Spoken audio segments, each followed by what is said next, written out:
औरंगजेब का सत्ता का रास्ता बेरहमी से भरा था। 1658 में उसने अपने ही बाप बादशाह शाहजहां को कैद कर लिया और आगरा के किले में बंद कर दिया। ताजमहल को अपनी बाकी जिंदगी कैदी बनकर अपने प्यारे मॉन्यूमेंट को दूर से देखते हुए बिताई। औरंगजेब की प्यास यही नहीं बुझी। उसने अपने ही भाइयों के खिलाफ हो गया खुद को मुगल तख्त का असली वारिस घोषित कर दिया। उसके बड़े भाई दारा शिकोह को गद्दार घोषित करके मार डाला। अपने दुश्मनों को खत्म करके औरंगजेब तख्त पर बैठा और उसके लोहे के राज्य की शुरुआत हुई। औरंगजेब का राज उसके पहले के बादशाहों के धार्मिक सहिष्णुता से बिल्कुल अलग था। वो खुद को सिर्फ राजा नहीं बल्कि इस्लाम का रक्षक मानता था। वो मानता था कि पूरे साम्राज्य में इस्लाम का वर्चस्व स्थापित करना उसका कर्तव्य है। इस सोच के दूरगामी और विनाशकारी परिणाम उसके राज में गैर मुस्लिम लोगों के लिए हुए। औरंगजेब के राज ने मुगल इतिहास में एक मोड़ ला दिया जो धार्मिक असहिष्णुता, दमनकारी नीतियों और व्यापक अशांति से भरा था। औरंगजेब के राज में हिंदू मंदिरों और पूजा स्थलों को व्यवस्थित रूप से तोड़ा गया। ये राज में भूत नॉन मुस्लिम औरतों का बलात्कार हुए थे। इस्लाम धर्म अपनाने के लिए जिसने अपना लिया उसे माफ कर देता था। 1669 में उसने वाराणसी के काशी विश्वनाथ मंदिर को तोड़ने का आदेश दिया जो हिंदुओं के लिए बहुत धार्मिक महत्व का स्थान था। मंदिर को जमींदोज कर दिया गया और उसकी जगह एक मस्जिद बनाई गई। इस विनाश ने पूरे हिंदू समुदाय को हिलाकर रख दिया और औरंगजेब की छवि एक अत्याचारी के रूप में पक्की हो गई। औरंगजेब की असहिष्णुता मंदिरों के विनाश से आगे बढ़ी। उसने जजिया कर फिर से लगा दिया, जो गैर मुस्लिमों पर लगाया जाने वाला एक भेदभावपूर्ण कर था जिसे बादशाह अकबर ने खत्म कर दिया था।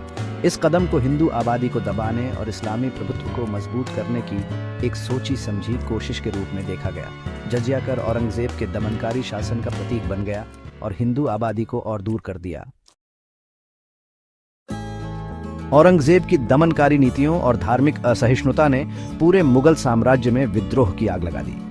कभी मुगलों के वफादार सहयोगी रहे राजपूत उसके शासन के खिलाफ विद्रोह में उठ खड़े हुए। शिवाजी महाराज के नेतृत्व में मराठों ने दक्कन में मुगल सत्ता को चुनौती दी और एक स्वतंत्र मराठा राज्य की स्थापना की। 1675 में 9वें सिख गुरु तेग बहादुर की हत्या ने विद्रोह की आग में घी डाल दिया।